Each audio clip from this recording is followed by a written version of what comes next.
Good morning and welcome to the Rise and Shine podcast. I'm your host, Pastor Justin, along with Jeff and Austin. We're so glad that you're here. I hope that you'll get a cup of coffee, open your heart, turn up the volume. Let's rise and shine together. This is the Rise and Shine podcast. Ooh, one of these days I'll long to be the one that says, this is the Rise and Shine podcast. But I just can't pull it off like Justin can. Hey, good to be with you this morning. Yeah, goodness gracious. Welcome to Thursday morning, and good to be with you. We're just kind of conjecturing a little bit this morning. And, hey, NASCAR, Tyler Reddick, 3 in a row, okay? Yeah. And that phrase that Pat Riley has a patent on, we're not really able to say it, but the number comes after 2. We can say it. Yeah, the word rhymes with seat. So we can say it. It's just we're not selling merchandise. I think it's been great. It has been great. And listen, new faces in NASCAR are always good. Mm-hmm. And the young man knows how to drive. If you can triple a super speedway in Daytona, you go to another fast track in Atlanta, and then you go to Austin, Texas, and do it on the road course like that. Hey, hats off to him. And so, hey, way to go, Tyler Reddick. Michael Jordan. There you go. There you go. But listen, the sports world has awakened this morning to the passing of an iconic figure. And Lou Holtz, at the age of 89, has passed. And I tell you what he... I think Lou was at, I don't know where he may have been before Arkansas, but I think probably his name job was at Notre Dame. Yep. Quite a personality. I think he had a brief stint in the pros, maybe with the Jets. And but good gracious, what a personality that Coach Lou had. And I don't know if you've ever seen him do his sleight of hand, but he kind of did magic, you know. He did, yes, goodness, he could do all kinds of neat things, you know, and he just had this charismatic personality. You just looked at him like this grandfatherly figure that you would have loved to have been around, but my goodness, he could strut around that sideline, and he had quite a presence. I heard him speak at a men's conference in Birmingham, Alabama, and I was thoroughly impressed. This was probably 10 years ago, mm-hmm. and he took up just a manila folder, and had it in his hand, and he went up to and had the mic in one. He dropped it, and he never looked at a note or nothing, and talked for 45 minutes. It was the most impressive thing I ever heard. And then, the newspaper trick that he does, if you hadn't seen it, you need to go pull it up. It is pretty impressive. I mean, but no, he was a great coach, good Christian man. Yes, and I tell you what, he will certainly be missed, and just one of those figures down through the years that you just seem to be able to connect with, and you were at ease around him, I'm sure, in person if you ever got a chance to meet him. And hey, we've also kind of gotten together this morning to talk a little bit about Tyson Foods. And I have absolutely no idea where this is going. So, hey, one of the big stories in sports this morning, and this looks like it's going to be a trendsetter going forward, is the fact that University of Arkansas just secured a deal with Tyson Foods. What this is going to do is there's going to be a boatload of money that's going to be going into not the school, but it's going to, I'll say indirectly going into the school through the NIL lump sum. Okay. So the administration, the school, is not going to get any of this. This is going to be an advertising ploy. This is brilliant. And what this will do, Arkansas was able to pull this off with a major brand. But now what this is going to do to some of the blue bloods out there, like the University of Alabama, Penn State, and all those plain uniform teams, is you're going to start wearing patches. It's coming. And this is big... What you're saying is that we're going to look like race car drivers. Anytime we eat Tyson chicken, I'm supporting Arkansas. I tell you what, okay, look at it any way you want. But I'm not going to eat that. I'm going to go eat some other type of chicken. Life what you want. If those major programs today aren't making a sprint to find out what they can do to do the same thing that Arkansas has done, you're losing out, because this is not millions of dollars now. This could be a few billion.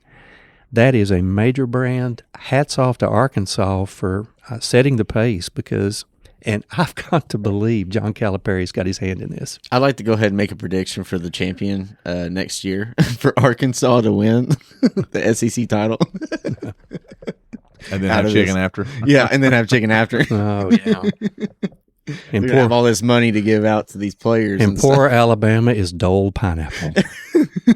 Hey, got to get on it. At least you did recognize the blue blood was Alabama. I did. You did not say Missouri.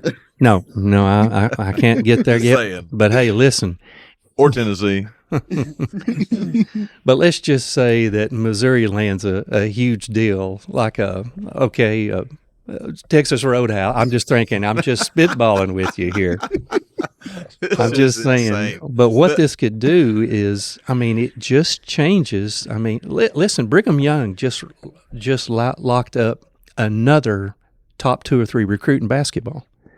This A.J. DeSanta is going to probably be the number 1 pick going out. I don't know that Darren Peterson's going to make that case based on the amount of minutes he plays, but the fact is you've got schools that we don't necessarily talk about that often that, due to the money available, are going to be able to lock up some of these young people for a few $1 million. I'm telling you, this is big today. Let's just see what spins out of this going forward, because that's an attention getter. So, like I said, hats off to the University of Arkansas, and I'm sure, like I said, John Calipari. I had no idea. He's going to do it. I haven't really watched a lot of sports. I haven't watched ESPN in I don't know how long. So, thank you, Jeff, for keeping us up to date. Hey, try my best to come in and be relevant. All right, because my hair color does not appear to be so. Usually the only news that I get on sports is my favorite show on ESPN is The Pardon the Interruption. I love those guys. Oh, I do too. It's so fast. Tony Kornheiser, Mike Wilbon they're classics. I hope that never goes away, because that was a show that was a trendsetter. Mm-hmm. And, for 2 people that do love each other, to be able to go back and forth like they do is really, really good. And hey, talk about NASCAR and talking about my age. I can remember when they used to drive on the sand on Daytona Beach. So hey, it's just part of the course, right? How they got back on track? You said this. You said that they new faces. I have watched racing. We live right here close to Bristol, so we kind of know when. You've got the old name. A lot of the people racing now are driving the NASCAR drivers. They're a lot of new faces. I would say the majority of the field is probably there's some type of relation to an old driver. Some teams of the guys that used to drive, like Earnhardt and all those guys. But you don't have many of the guys that, like I said, Jimmy Johnson's drove in 1 or 2 races. You got some guys, but a lot of them are new faces. Mm-hmm. So, what you said there about Arkansas, which I think it'll be a great tie into this, is you're basically saying Arkansas's kind of raised the bar. Ooh, there you go. Great. And that's a great way to tee it up. What we talked about this week in our sermon on the Sermon on the Mount is what we're going through, the way of the kingdom. Jesus, that's what he does. He raises the bar, and really the key passage going forward is what he's showing us what the righteousness in the kingdom looks like. Like the way to live in the kingdom is different than the way of the world. That's what he's showing us. And he talks in Matthew chapter 5, I'll just read the verse. He says, "Unless your righteousness exceeds the scribes and the Pharisees, you will never enter the kingdom of heaven." And so we talked about a greater righteousness. We talked about how Jesus came to fulfill the law. And then he talked about these 6 different commands that he gives as examples and says, okay, here's what you've heard said in the commandment, but this is what I'm saying to you. And he raises the bar. He doesn't contradict, because what we saw last week is the Pharisees only dealt with it on a external level, on the outside. Jesus is trying to get to the heart. He's trying to show us what the root of the problem is versus the fruit of the problem. And then he calls us to this perfect love, the way that the love of the kingdom should be. And so we talked about how he exposes our heart. Let's talk about some of these things and what spoke to you guys or stood out. And of course, there was a lot. Those 6 things we dealt with were really key items. That was the majority part of the sermon, is where Jesus said, hey, okay, you've heard it said, thou shalt not murder, but I say unto you, if anyone is angry, you shall not commit adultery. You've heard it said you shouldn't look at a woman of lust. You've heard it said he gave a writing of divorce. I'm saying you shouldn't divorce except for sexual morality. Then he talks about you shouldn't swear, just be a person of your word. He talks about all these things. He talked about 6 of them. Which one stood out to you? That of from oaths to integrity, the make your yes, yes, and your no, no. The reason that one kind of sticks out to me, because I think it's probably one of the easiest traps for us to fall in, because sometimes we just don't know how to let it go. We just don't know how to state it and leave it. And I think sometimes we get guilty of being a bit too wordy, talking it to death, but also, adding a disclaimer to it of some sort, as if to say, well, I swear I did that, or there's a number of ways that people do that, as if to say you need to add something to validate what you just said. Yeah. And our life ought to be an example of authenticity, so that when we try to make a point with someone, we don't have to have them look back at us as if to say, are you sure you're telling the truth here?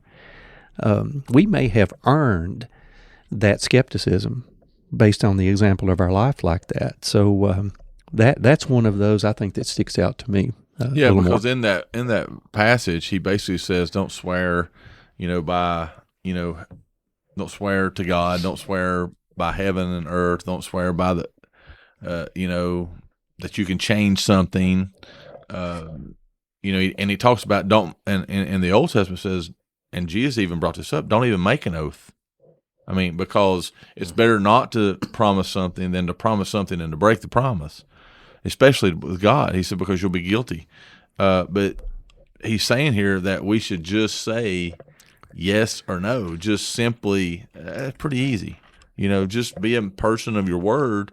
And I think that's what we got to understand is when you have to make these elaborate phrases and promises, I think it weakens your word versus strengthens your word. Great point. But if you're a person of integrity that just says, hey, I'll take care of that, then I expect you to take care of it. Absolutely. If you say, no, I'm not going to take care of it, then, okay, we can find somebody else. You bet. I'm going to bring Austin into this one as well, because, I'm going to speak generally here. And I believe with our younger people, I believe the access and accumulation of information has created this form of intelligence that sometimes I think it entitles younger people to look at adults, older adults, in a way that they feel in their own self that they're smarter than we are. And I think because of that, sometimes, all right. Yep, they do. Yeah, but let me continue here, because here's what I think we run into. And of course, the three of us have experience in student ministry. What I think that creates is a sense of entitlement, as if to say that when they look at us, they can take a liberty with the truth, as if to say they could say anything to us and we might buy it because they feel like they might be a bit smarter and a bit more savvy than we are. In the past, in student ministry, we've had kids that have had integrity issues. Mm-hmm. And the only thing that I've asked of young people in the years past is, listen, I just want you to be honest with me. Yeah. If we have established certain guardrails, certain expectations of behavior, if you're supposed to be here at a certain time and you can't leave until a certain time and we need to know where you are, hey, I just want you to level with me. Just let me know. I've actually had to sit down with people, most of them younger people, and I've had to start off the conversation like this. I may already know the answer to the question I'm going to ask you. I'm just wanting to know if you're going to level with me. Yeah. That's a shame that in too many cases, we actually have to engage people under those terms. It really shouldn't be. Yeah. Truth is who lives inside of us in the presence of Holy Spirit. The Lord refers to him as the Spirit of truth. So, hey, that's a standard that we need to keep. Yeah. Definitely. Yeah, and I mean, I think that, again, it goes back to, basically what he's saying is, I've read this in one commentary, stop deceiving each other. Absolutely, yes. Don't just tell the truth. I mean, just be honest, just be a person of integrity, because he says if you start trying to do more than yes and no, it's evil. Listen, So that should throw up a red flag. I mean, it should throw up a red flag anytime that you have to elaborately promise something that you're going to do. Usually, it means you're lying. Absolutely. Listen, the truth sometimes can be a challenge to tell. Yeah. That's just the way things can be in a fallen world. But listen, if it pertains to a certain person, that the truth for them is consistently hard to tell, the problem is not with the truth. The problem is with the integrity of the person. Mm-hmm. So, those type of things, Christians are called to live. You talk about raising the bar. Truth is not just something we tell, it's really who we are.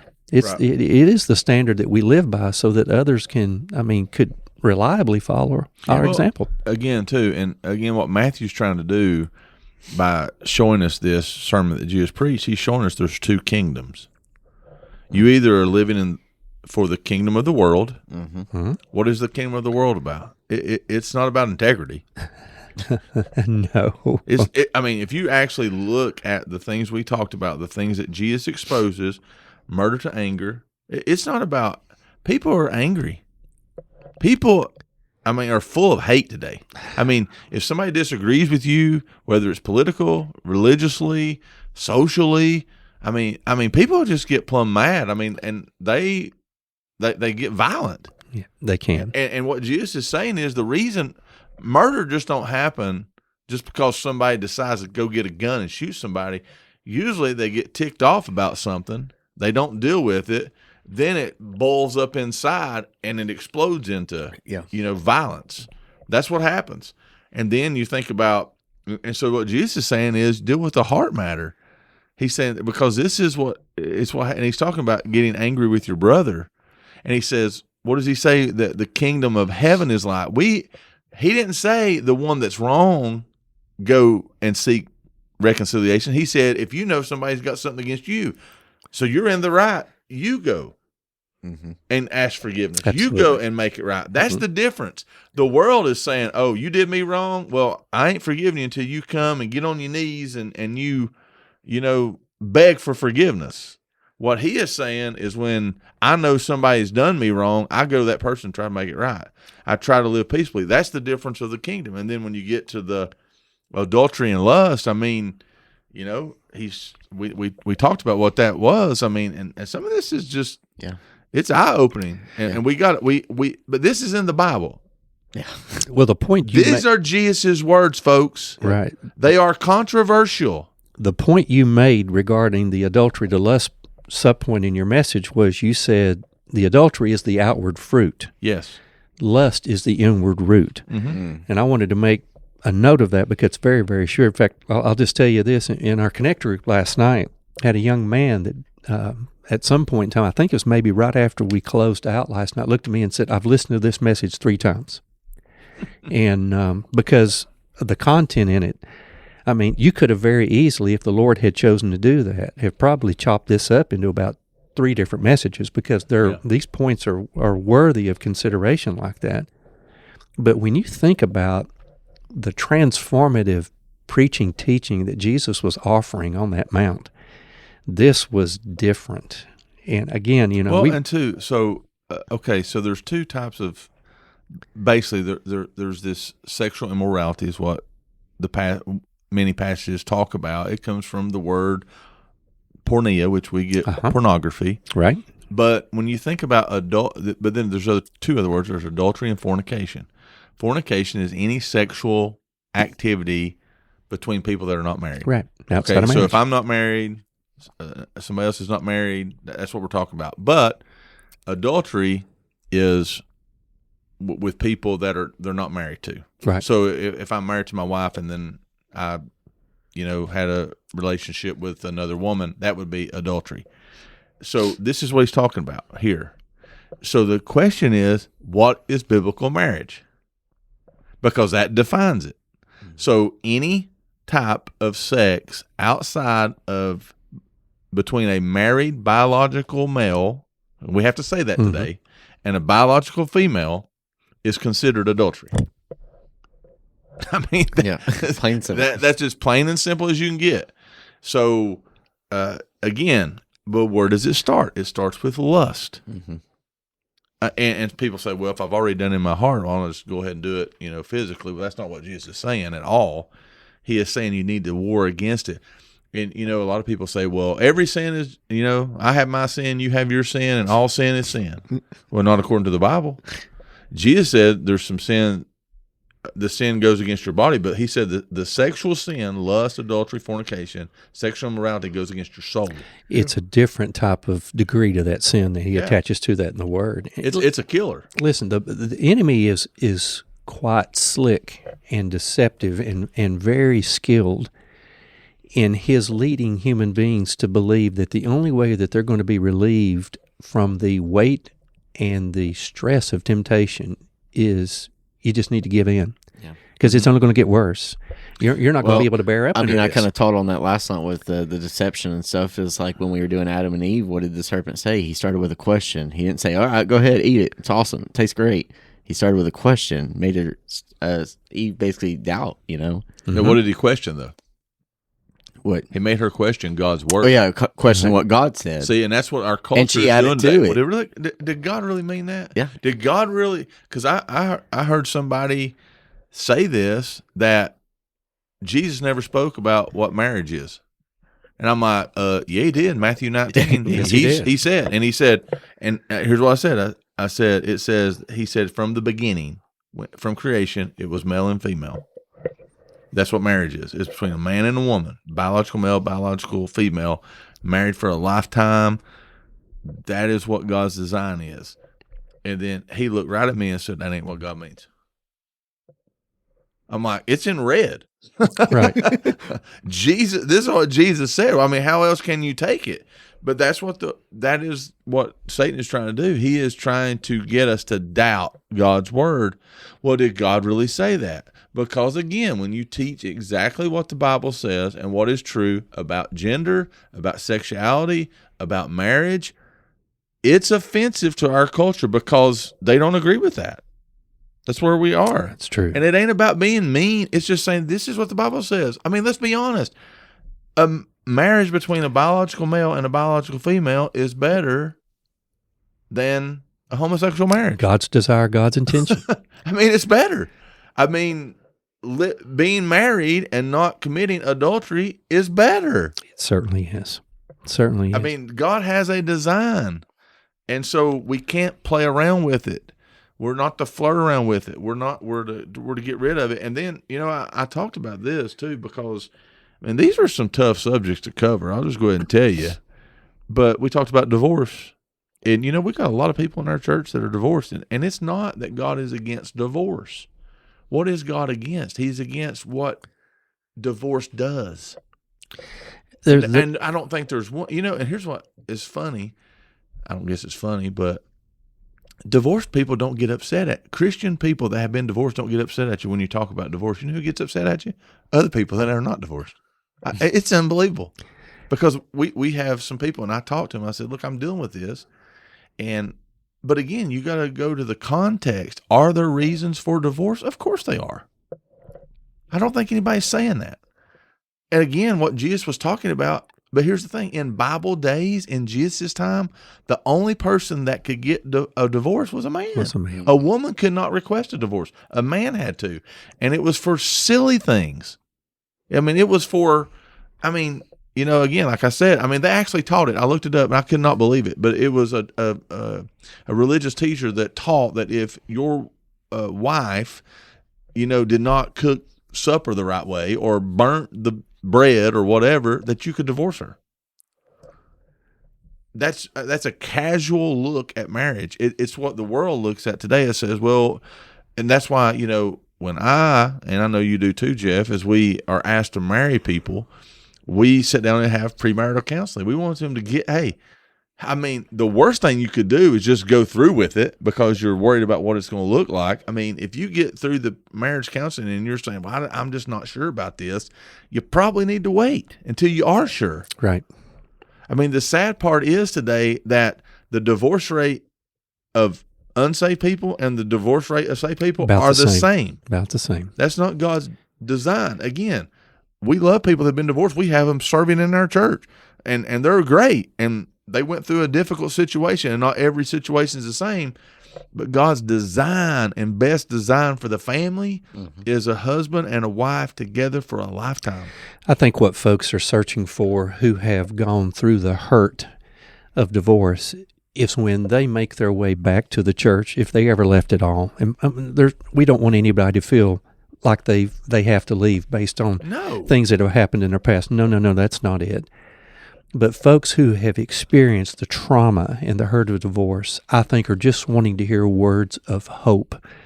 Can we be restored? Yes. Can we be reconciled? Can we get back? Now, the truth of it could be this, and I remember years ago, Coach Ken Sparks, who's an all-time great coach in the division where he coached at Carson Newman, had gone through divorce. And he and his wife at the time did a conference. He did one for the men. She did one for the ladies. And I'll never forget what Coach Ken said to our men. He was talking about it like this. He said, that lady over there in the sanctuary, and we were over in our gym, he said this. He said, that lady over there, I love dearly. I love her dearly. But then he said, and this was kind of a showstopper for folks who didn't know. But Coach Sparks looked at the men in there and he said, but I'll never have with her what I had with my first wife. And it was kind of like, oh, okay. Now, what's the point that he's trying to make? Okay, marriage is intended, one man for one woman for a lifetime. And the first opportunity that we're given, we are implored, commanded to make the best of that we can. Is every marriage going to work out the way we would hope? We've just said about the rates of divorce, but the thing that we want to offer folks is, listen, you can be restored, you can be renewed, and for the relationship that you're in right now, hey, listen, the Bible's not asking you, okay, if you're remarried, okay, then I guess what you're saying is, I just need to divorce the husband I'm with and go back and remarry my first husband. No, that's not it at all. We're just saying the Bible wants to offer you hope, forgiveness, restoration, encouragement, and listen, make the best of the relationship that you're in right now. Stick with that and be faithful to your spouse. Yeah, again, it's a casual look. It's this idea that, divorce is the first option. Divorce, and again, I know there's situations, and when we get deeper into Matthew, we're going to talk about some of those, but again, I mean, I think what Jesus is trying to say to us, he's talking about faithfulness in the kingdom. Being faithful. It's about being committed. It's about not at the first mistake of somebody we just say, hey, that's it. Right. But marriage, it has to be a last resort. It has to be that you've done after everything you've tried to do. I mean, I had a pastor friend of mine. He was pastoring a church. And there was something that happened with his wife. She got on some medicine, and I won't go into the whole detail of it, but it just wasn't a good situation. And he done everything he could to try to get her to stay married to him, and it just did not work. Right. And there are circumstances like that, but again, divorce is not God's design. Marriage for a lifetime is. But again, it's not, God's not like he's upset with divorced people. He's mad at divorced people. No. Because marriage is supposed to show Christ's love for the church and how faithful he is. So it's not saying that there's not opportunity or there's not circumstances where divorce, people have to divorce. I mean, I've met some of the most godly people I know have been through divorce. Absolutely. And man, they're serving the Lord. And I mean, there is hope and there is restitution and there is restoration, and God can bless those people. I mean, God is not limited in our weaknesses. Absolutely. God can take all those stories and make them for his good and for his glory. But again, it's this casual look to say at the first problem, at the first issue, well, I don't love her anymore. And there's no real reason. Exactly. That's what he is talking about here. And the question, the hesitancy that we might offer if we're counseling someone to be, listen, have we done what we can? Yeah. And why do you feel like a legal divorce is the only recourse right now. Yeah. Get to know that situation. Get acquainted. Listen, there are situations where somebody look at me and it's abuse, and we would never ask anyone to to linger in an abusive situation. And I've looked at folks before and said, "Listen, separation is indicated here. It's indicated. You need to get out of that." Yeah. Now, divorce. If there's an unrepentant situation here with your spouse, listen, that may lead to another matter. But the fact of it is, separation sometimes is indicated and needs to be for the safety and security of the spouse and anyone else who may be in that home. So, again, that's the circumstance we're talking about. But if she's not cooking food the way you like it, or she's not cleaning the house the way you like it, way too casual, or maybe she don't look as good as she one time did, I would probably say, take a look in the mirror. You probably don't look as good as you would either. Those type of things is what I'm talking about. That's what Jesus is saying. They looked at it as just a casual contract that anything that happened, the man could say, "Hey, I'm out." Yeah. Right. And what he is preaching here is the kingdom is about commitment and faithfulness. You think about Jesus, he said, if you put your hand to the plow and you look back, you're not fit for the kingdom of heaven. Good point. Again, it is being committed, it's being fully engaged, fully focused, and that's really what he's talking about here. And then he talks about the oaths. The retaliation, I like the retaliation, the eye for the eye and tooth for tooth is what they've heard, and then turn your cheek and let them slap the other one if they slap the one, And that kind of makes me think where he talks here a little bit where the, if a Roman soldier back in the day, walks a mile and then he says, go ahead and just walk 2 miles. I think of that scene in The Chosen. One of my favorites whenever they are carrying those Roman guards stuff and then Jesus just keeps on going. When they get past that stone, he just keeps going. And they were like, what are you doing? He's like, well, let's just keep going. He said, we can just carry it. And so those disciples were kind of disappointed that they had to keep going, but then they kind of revert back to what Jesus has said here, and basically has an understanding of what that story actually meant when Jesus said that. So I do like that's my favorite that I take away from this. Again, it's not saying the eye for an eye and tooth for a tooth. I've heard people pull that out, and that is a command. But here's what Jesus said: the kingdom is not about that. And what he's talking about, he uses the term slap, and I shared it Sunday. It was an insult. It's a rebuke. It's a mockery. It's somebody saying something. It's not saying that somebody's taking a baseball bat and just, if they hit you on one side of the head, turn the other side, let them take another, swing at you. And that's not what it's saying. It's not saying not to protect yourself. What it's saying is when someone, don't be so quick to defend every little comment somebody makes towards you. Yeah. When somebody, I like that. I didn't read this verse, but I think about this because that's not the normal reaction. I mean, let's just be honest. If somebody says something to me or says something about my family, my first reaction is not to say, "Oh man, that's great, thank you, I appreciate that." It's to respond. Right. Sure. It's to retaliate. If you say something about my kids, my first response is, because I'm a man, I'm a protector, I'm a defender. But here's what Jesus says. He says, "Beloved, never avenge yourselves." This is in Romans 12:19-20. "But leave it to the wrath of God, for it is written, vengeance is mine, I will repay. To the contrary, if your enemy is hungry, feed him. If he's thirsty, give him something to drink, for by so doing, you will heap burning coals on his head." Right. So this is what he's talking about. Again, he's not talking about, don't defend yourself if you're getting physically attacked or, just he's saying if you're getting insulted, if people are saying things about you, that's what the backhand was. It was an insult. It was one of the worst insults you could get in that day. It'd be like somebody spitting in your face. Yeah, folks have had a lot of fun with that hot coals on your head thing. Yeah. And I mean, really, when you think about it, it really goes to that old saying, your actions speak louder than your words. Yes. Absolutely. And so we don't return evil for evil. We don't repay. I'm going to get even. That's what we want to get even. Well, if you're going to do this to me, you're going to do this to my family, you're going to do this to my church, then hey, we're going to get back at you.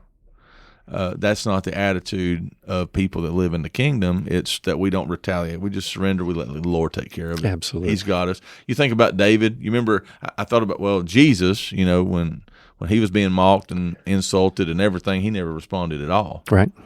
But then you remember David, when he was walking by and Saul's own family was cursing him, and Abishai said, "Let me go up there and take care of that guy." And he's like, "No, just leave him alone. God will take care of it." Yeah. And that's the same way. That's what and then he talks about loving our neighbors and loving our enemies and praying for our enemies. And man, our world needs to hear that. They do. It does. You know, so this has been, and so he is calling us to a greater righteousness. And like I said last week, the only way that can happen is by being, filled with the Word of God and the Spirit of God, and allowing Him to live through us, because we can't. I mean, I'm guilty of all those. I've had anger, I've had lust, I've had, retaliation. I haven't always loved my enemy, Right? And so we've had these. I've made promises. Yeah. We all have. And what He's showing us is that our righteousness is filthy rags. So let me tell you something, man. When we get to next week, of course, Sunday, He's going to turn the notch up on something I think that is kind of what I would say is the biggest threat to us is our righteous deeds. There you go. Such a little teaser for next week. There you go. Hey, we hope hope you are having a good week, and we hope you have a great weekend. Don't forget, you got to set your clock back. If you got a smartphone, it'll do it for you. Or set it forward. Forward. Oh yeah, that's right. Yeah, we Losing that hour. Yeah, we lose. Yeah, sorry. Yeah. So spring. What is it? Forward. Spring forward Saturday night. We lose an hour. We get more sunshine. Yeah, we get more sunshine. No sleep. So, hey, we hope you'll be with us at Gateway at 9:30 at our Weber City campus, 11 o'clock at Gate City. Have a good rest of the week. God bless you.